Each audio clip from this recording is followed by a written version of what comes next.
Одбраната од нивна страна имаше побарано како докази да бидат изведени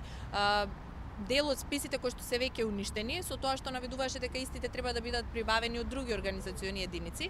Ние се спротивставивме на ваквиот предлог, имајќи предвид дека во конкретниот случај важно е дали се тие уништени и дали обвинетите ги уништиле, а не е важно воопшто дали постои таква втора или трета копија, затоа што за тие копии пак одговараат вработените во државните органи кои што се задолжени со таквата документација, и од тие причини верувам дека и судот им го одби предлогот на одбраната, така што, како што кажа веќе, ја завршивме доказната постапка. Перцепцијата во јавноста е дека преку уништувањето се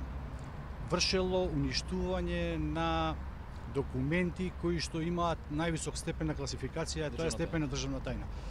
Ние сакавме на овој начин, за наша несреќа, пак и тоа ќе биде предмет на жалба.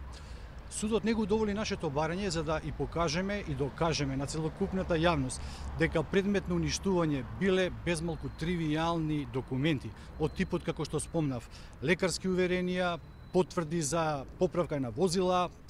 понатаму пристап до чекалната на УБК, решенија за годишен одмор и слично. Мене навистина не ми е јасно од кои причини судот не сака да ја утврди целокупната вистина.